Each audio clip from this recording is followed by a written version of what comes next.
যদি খালি হাতে ফিরাইয়া দাও ওগো মওলা, আর কোথায় যাইব গো? ঘুরে ঘুরে বেহায়া কুকুরের মতো তোমার দরজায় এসে দাঁড়াবো গো। খালি হাতে তুমি ফিরাইয়া দিও না। খালি হাতে আশা নিয়া হাত বাড়াইলাম সায়, নৈরাশা হইয়া যেন ফিরে নাই যায়। এই কথা বলে কান্দে আর কান্দে, চোখের পানি ছাড়ে। মালিক ইবনে দিনার দুইজন ফেরেশতাকে ডাক দিয়ে বলে, ভাই রে, ভাই আমার, আমি তো আল্লাহর ওলিদেরকে মহব্বত করি, ভালোবাসি। আমার নবীজি বলেছে, যে যাকে মহব্বত করবে কাল হাসরের ময়দানে তার সাথে তার হাসরও হবে। আমি উলিদেরকে ভালোবাসি গো, আর উলিদেরকে ভালোবাসি, মহব্বত করি। আমি তাদের পক্ষে, তাদের কোনো বিপক্ষে না। আল্লাহ উলিদের ব্যাপারে কোরআনের মধ্যে যারা আল্লাহর উলি হবে তাদের উপরে আল্লাহর খাস রহমত বর্ষিত হবে। জান্নাতে যখন ঢুকাবে, জান্নাতের দরজা দিয়ে যখন ঢুকবে, আমার আল্লাহর পক্ষ থেকে তাদেরকে সালাম দিবে। সুবহানাল্লাহ। আল্লাহ কোরআনের মধ্যে বলে, সালামুন কওলাম মির রাব্বির রাহিম।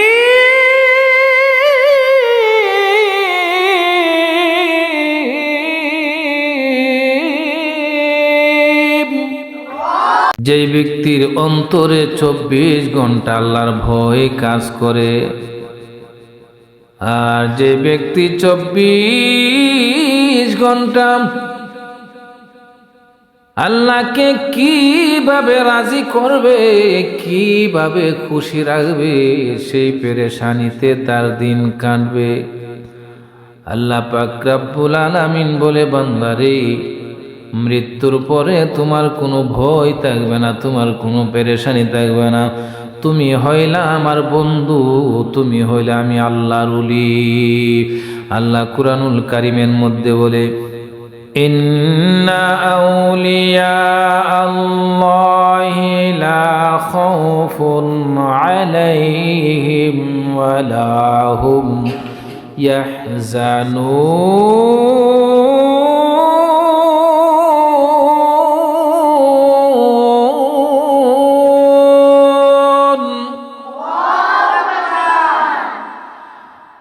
আল্লাহ পাক রব্বুল আলামিন কুরআনুল কারীমের মধ্যে বলে, আরে বন্ধু রে, তোমরা যারা দুনিয়ার জমিনে আমি আল্লাহকে খুশি রাখার জন্য পেরেশানিতে দিন কাটাইছো, 24টা ঘন্টা রে বন্ধু, আমি আল্লাহর ভয়ে তোমরা দিন যাপন করেছো।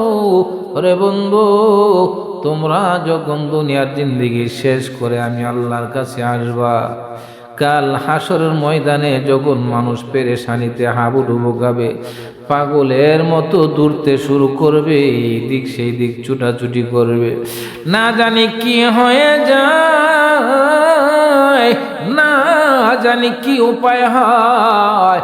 এই কঠিন মুহূর্তের সময় আল্লাহ ডাক দিয়ে বলে, বন্ধু, তোমার কোনো পেরেশানি থাকবে না, তোমার কোনো ভয় থাকবে না। বিনা পেরেশানি, বিনা ভয়ে আমি আল্লাহর নিজ দায়িত্বে তোমাকে জান্নাতে পৌঁছিয়ে দিব। জোরে জোরে কোন সুবহানাল্লাহ। কিন্তু ভয় থাকতে হবে মাওলার জন্য। ভয় মানে দুনিয়ার জমিনে তোমাকে নিজেকে নিজে লাগাম পরাতে হবে। লাগাম চিনেননি? লাগাম কাকে বলে? লাগাম চিনেননি? লাগাম হলো ঘোড়াকে কন্ট্রোল করার জন্য, নিজের কন্ট্রোলে রাখার জন্য ঘোড়ার মুখে লাগাম দেওয়া হয়। আর যখন লাগাম ছেড়ে দেওয়া হয় ওই গুড়া কন্ট্রোলে থাকে না, নিজের কন্ট্রোল ছেড়ে চলে যায়, নিজের ইচ্ছা মতে গুড়া চলাফেরা করে। আর যখন গুড়ার মুখে আপনি লাগাম পরিয়ে দেবেন রে বন্ধু, সেই গুড়া আপনার কন্ট্রোলে থাকবে, যেমনি বলেন তেমনি সে চলবে, আপনার কন্ট্রোল ছাড়া চলবে না। কিতাবের মধ্যে বলেন দুনিয়ার জমিনে তুমি যদি তোমার মুখের মধ্যে লাগাম লাগাও, লাগাম লাগানোর অর্থ হলো যা মনে চাই তাই তুমি করো না, গুনাহ করার মন চাইলে তুমি করতে পারো না, করো না, খারাপ পথে যাওয়ার মন চাইলে তুমি যাও না, আল্লাহর হুকুমগুলা নবীর তরিকা মতে তুমি পালন করো, এর অর্থ হলো লাগাম লাগানো। এমন ভাবে যদি তুমি দুনিয়ার জমিনে আল্লাহর ভয় অন্তরে নিয়ে তুমি দুনিয়ার জমিনে চলো, কাল হাসরের ময়দানে তোমাকে লাগাম ছেড়ে দেওয়া হবে গো, যেমনে মনে চাই তুমি তেমনে চলতে পারবা, যা মনে চাই তুমি তাই করতে পারবা। আর যদি দুনিয়ার জমিনে তুমি লাগাম পরাতে না পারো, নিজেকে কন্ট্রোলে না রাখতে পারো, গুনাহ করো, যেমনে মনে চাই তেমনি চলো, কাল হাসরের ময়দানে তোমাকে লাগাম লাগিয়ে দেওয়া হবে, যেমনে মনে চাই তেমনি চলা তোমার পক্ষে সম্ভব হবে না, তুমি জাহান্নামের ইন্ধন হতে হবে, চাইলেও তুমি জাহান্নাম থেকে উঠে জান্নাতের আশা করলেও তুমি পারবে না। এই জন্য 24 ঘন্টা যার ভিতরে আল্লাহর ভয় কাজ করে এবং আল্লাহকে খুশি রাখার জন্য পেরেশান, ওই লোক কোনোদিন লাগাম ছাড়া দুনিয়াতে চলতে পারে না। আল্লাহ কুরআনুল কারীমের মধ্যে বলে ইয়া আইয়ুহাল্লাযীনা আমানুত্তাকুল্লাহা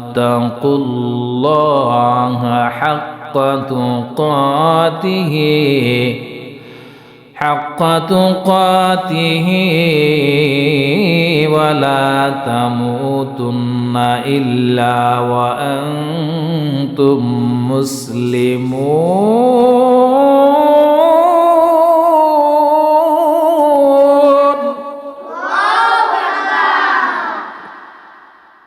হে ঈমানদারগণ, আল্লাহকে ভয় করো রে, ভয় করার মতো ভয় করো, যতক্ষণ পর্যন্ত তুমি প্রকৃত মুমিন না হতে পারবা ততক্ষণ পর্যন্ত তুমি মরিও না, কবরে আসিও না। কারণ আল্লাহর ভয় দুনিয়ার জমিনে, আল্লাহর ভয়টাই হলো তোমার জন্য লাগাম, আর সেই ভয় তোমাকে কন্ট্রোলে রাখবে, আর সেই ভয় তোমাকে জাহান্নামের পথ থেকে জান্নাতের পথ দেখিয়ে দিবে। মালিক ইবনে দিনার রহমতুল্লাহ আলাইহির একটি ঘটনা বললে বুঝতে পারবেন তারা আল্লাহর ওলি কেমন ভাবে হয়েছে। মালিক ইবনে দিনার এক সময় এক সফরে যাওয়ার সময় দেখে একটা গুরুস্থানের মধ্যে, কবরস্থানের মধ্যে দুইজন মানুষ বসা গো। ওই দুইজন মানুষের হাতে কলম এবং খাতা, কলম খাতা নিয়ে গো ওই দুইজন মানুষ কবরের পাশে বসে আছে।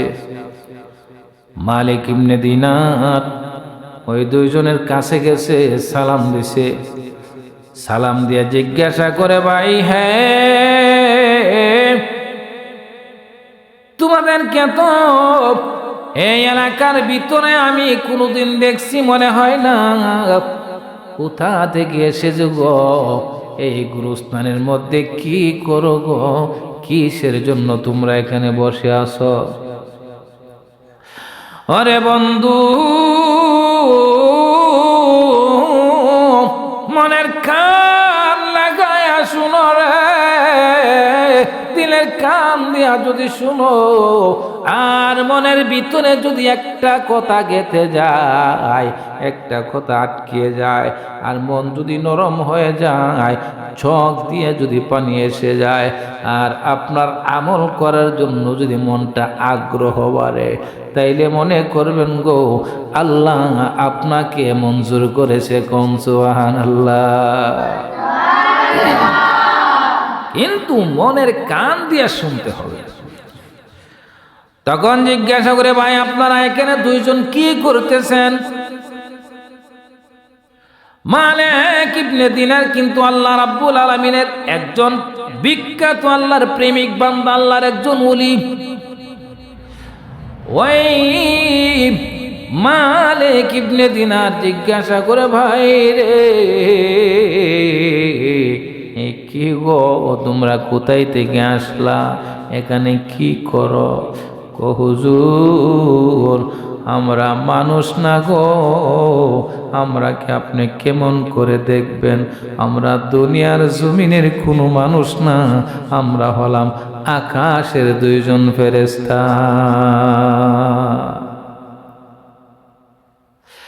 এই কথা শোনার পরে মালিক ইবনে দিনার চমকে গেছে।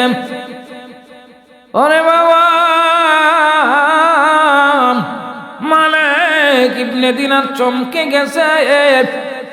কি ব্যাপার? আকাশের ফেরেশতা মানুষের সুরত ধরে কবরস্থানের মধ্যে বৈশা বৈশা কি গনে? তখন ডাক দিয়ে বলে, ভাই তোমরা কি করতেছো এই কবরের মধ্যে বৈশা বৈশা? ওই দুজন ফেরেশতা ডাক দিয়ে বলে, হুজুর গো আমরা দুইজন কি করি গো? আমরা দুইজন খাতা কলম নিয়া কিছু মানুষের লিস্টি করতেছি। গো সুবহানাল্লাহ। কিছু মানুষের লিস্টি করেন আপনি? কি লিস্টি করেন? কার লিস্টি করেন? সব মানুষের না, কিছু। মালিক ইবনে দিনার ডাক দিয়ে বলে, ভাই দুনিয়ার জমিনে আপনারা কিছু মানুষের লিস্টি করেন গো, তবে কি ধরনের মানুষের লিস্টি করেন গো আমি জানতে চাই। ওই দুজন ফেরেশতা ডাক দিয়ে বলে, হুজুর গো আমরা দুনিয়ার জমিনে আল্লাহর কিছু প্রেমিক বান্দা আছে, আল্লাহর কিছু খাসের বান্দা আছে, মহব্বতের বান্দা আছে, যাদেরকে আমরা বলি আল্লাহর ওলি। এই ওলিদের নামের লিস্টি করতেছি। গণ সুবহানাল্লাহ। মালিক ইবনে দিনার এই কথা শোনার পরে তখন একটু হাসি মুখে বলতেছে যে, ভাই দেখো তো তোমাদের খাতার ভিতরে মালিক ইবনে দিনারের নাম আসেনি। ওরে বন্ধু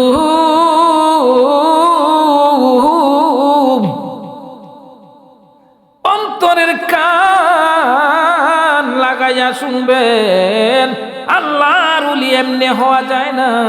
আল্লাহর ওলি কেউ এমনি হয় না, বহু কষ্ট করে আল্লাহর ওলি হতে হয়েছে। ডাক দিলে, ভাই দেখেন গো মালিক ইবনে দিনারের নামটা আপনাদের খাতার মধ্যে আসেনি। ওই দুইজন ফেরেশতা খাতা উল্টাইতে উল্টাইতে উল্টাইতে উল্টাইতে উল্টাইতে উল্টাইতে শেষ পর্যন্ত দেখিয়া খাতাটা বন্ধ করে গো ডাক দিয়ে বলে, হুজুর গো খাতার কোনায় কোনায় সব গো তালাশ করলাম, কিন্তু মালিক ইবনে দিনারের নাম খাতার ভিতরে কোথাও আমরা পাই না। মালিক ইবনে দিনার চোখ দুটি বের হয়ে গেছে। কিরে, আল্লাহর খাস বন্ধুদের সাথে আমার নাম নাই, এর মানে আল্লাহকে আমি রাজি করতে পারলাম না, আমার সোনার জীবন শেষ করলাম, আমার মওলার কাছে আমার কোনো আমল গ্রহণযোগ্য হয়েছে না। মালিক ইবনে দিনার ডাক দিয়ে বলে, ভাইরা হ্যাঁ ভাই ভালো করে দেখো রে, অনেক ভালো করে দেখো, তালাশ করো, খুঁজো, কাতার কোন সিপাই চাপাই কোনায় কানায় নি মালিক ইবনে দিনারের নাম আছে। তখন বলে হুজুর গো, আমাদের দেখার মধ্যে কোনো ভুল না, এ মালিক ইবনে দিনারের নাম আপনার কাতার মধ্যে আপনার নাম নাই। তখন মালিক ইবনে দিনার চোখের পানি ছেড়ে দিয়ে আল্লাহকে ডাক দিয়ে বলে, মাবুদ,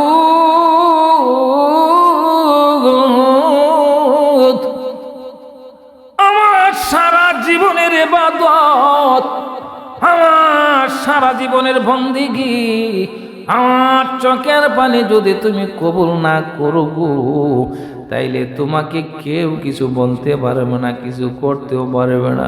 কিন্তু আমি মালিক ইবনে দিনার জাহান্নামের আগুনে যাইতে পারবো না।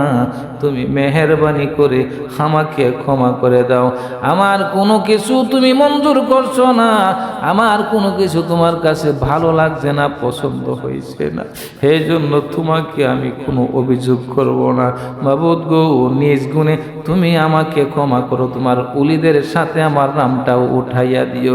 যদি কালি হাতে ফিরাইয়া দাও গো মাওলা, আর কোথায় যাইব গো? ঘুরে ঘুরে বেহায়া কুকুরের মতো তোমার দরজায় এসে দাঁড়াবো গো। কালি হাতে তুমি ফিরাইয়া দিও না। খালি হাতে আশা নিয়া হাত বাড়াইলাম সায়, নৈরাশা হইয়া যেন ফিরে নাই যায়, নৈরাশা হইয়া যেন ফিরে নাই যায়। এই কথা বলে কান্দে আর কান্দে, চোখের পানি ছাড়ে। মালিক ইবনে দিনার দুইজন ফেরেশতাকে ডাক দিয়ে বলে, ভাই রে, ভাই আমার, আমি তো আল্লাহর ওলিদেরকে মহব্বত করি, ভালোবাসি। আমার নবীজি বলেছে, যে যাকে মহব্বত করবে কাল হাসরের ময়দানে তার সাথে তার হাসরও হবে।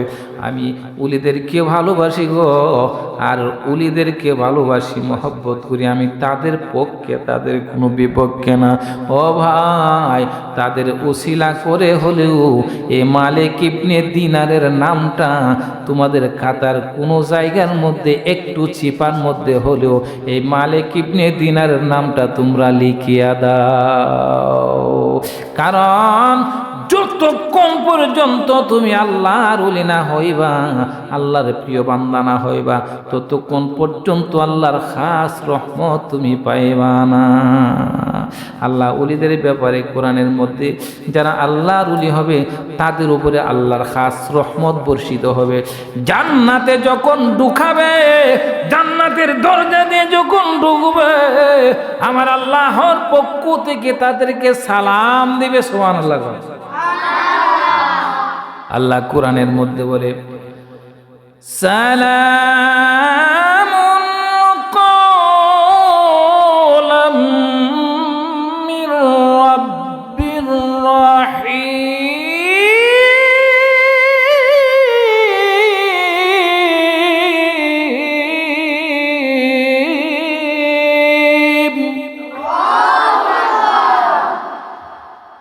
তোমরা জান্নাতে প্রবেশ করো, আল্লাহর পক্ষ থেকে তোমাদের প্রতি সালাম,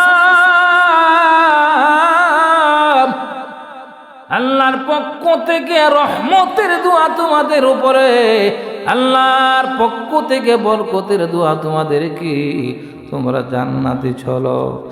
মালিক ইবনে দিনার বলে, এই লোভ আমি সামলাইতে পারবো না। আল্লাহ ডাক দিয়ে বলবে, অথচ আমি এইখানে থাকবো না। ওগো মাবুদ, তুমি আমাকে তোমার ওলিদের সাথে একটু নাম লেখা দাও। এই কথা বলার পরে দেখে, হঠাৎ করে দেখে গো, দুইজন ফেরেশতার নাই, উদাও হয়ে গেছে, পেরেশান হয়ে গেছে, পাগল হয়ে গেছে মালিক ইবনে দিনার। ওরে বাবারায় আমার, ওরে বন্ধু যুবক ভাইয়ের আমার, কান লাগায়া শুনো। ওই মালিক ইবনে দিনার যেন পাগল হয়ে গেছে, দৌড়ে মসজিদের ভিতরে গেছে। মসজিদের ভিতরে যাইয়া শুধু কান্দে আর কান্দে, সেজদায় পড়ে থাকে, সেজদায় পড়ে থেকে শুধু কান্দে আর আল্লাহকে ডাকে। হেলাই হেলাই কাটাইলাম আল্লাহ ববের জিন্দিগি, বোঝার না করিলাম বন্দিগি। এমনি করে কান্দে আর কান্দে, খানা পিনা সব ছেড়ে দিছে। ওরে বন্ধুরা আমার, খানা পিনা সব ছেড়ে দিয়েছে, শরীর শুকায় যাইতেছে, পাগলের মতো হয়ে গেছে। যখন কানতে কানতে কানতে কানতে, না খাইতে না খাইতে না খাইতে না খাইতে শরীরের মধ্যে দুর্বলতা এসেছে। আর এই দুর্বলতা শরীরের মধ্যে একটু ঘুম আসে, সুস্থানি আসে। ওই মালিক ইবনে দিনার মসজিদের মধ্যে সেজদার মধ্যে ঘুমাই গেছে। সেজদার মধ্যে যখন ঘুমাইয়া গেছে রে বন্ধু, হঠাৎ করে ঘুমের ঘরে দেখে যেই দুইজন ফেরেশতা কবরের পাশে দাঁড়াইয়া নামের লিস্টি করতেছিল, সেই দুইজন ফেরেশতা গো আমার মালিক ইবনে দিনারের সামনে কোন সুবহানাল্লাহ। এমনি করে মালিক ইবনে দিনারের সামনে যখন দেখলো দুইজনকে, মালিক ইবনে দিনার চমকে গেছে, ডাক দিয়ে বলে, ভাই রে ফেরেশতা, দেখলাম তোমাদেরকে কবরের পাশে দাঁড়াই রইছো, এখন দিয়ে এখানে কি করো? ওই দুইজন ফেরেশতা মালিক ইবনে দিনারকে ডাক দিয়ে বলে, হুজুর গো, পেরেশান হবেন না, আপনার কাছে এসেছি গো আপনাকে একটা সুসংবাদ দেওয়ার জন্য। কি সুসংবাদ? তখন বলে, কি? ওই ফেরেশতা ডাক দিয়ে বলে, হুজুর, আপনি যে আপনার মাওলার জন্য তো পাগল হয়ে যাবেন আমরা জানি না, জানতাম না। এমন ভাবে কোনো মানুষ কোনো মাওলার জন্য, কোনো মানুষ তার মাওলার জন্য এত পাগল আমরা জীবনে কোনো দিন দেখছি না গো হুজুর। আপনার এই পাগল দেখে, চোখের পানি দেখে, পেরেশান দেখে ভার ভার আমরা পাতাগুলা উল্টাইতেছি, কিন্তু আমাদের বিশ্বাস হইতেছে না আপনার মতো মানুষের নাম ওলিদের সাথে নাই। হুজুর গো, মনে পেরেশান নেবেন না, আমাদের হাতে যেমন একটা খাতা ছিল, এমন একটি খাতা উপরেও আছে গো হুজুর, সেই খাতাটাই হলো মিন খাতা। সুবহানাল্লাহ।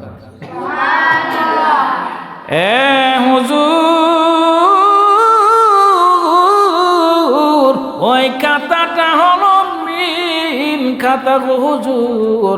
আমরা বিশ্বাস করতে না পাই না, দুইজনে পরামর্শ করে দেখলাম এই খাতার মধ্যে যেহেতু উনার নাম নাই, আর উনার নাম তো না থাকার কথা না, যেইভাবে আল্লাহর পাগলে সে হইছে, না থাকার কথা না। আমরা উপরের খাতা মেলতে শুরু করলাম, উপরের খাতার মধ্যে আপনার নাম আছে দেখতে শুরু করলাম।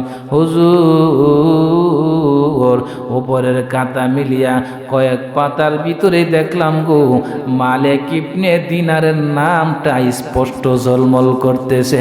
জোরে জোরে কোন সুবহানাল্লাহ।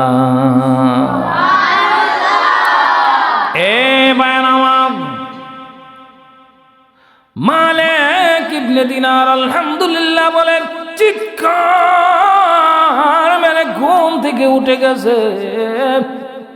ঘুম থেকে উঠে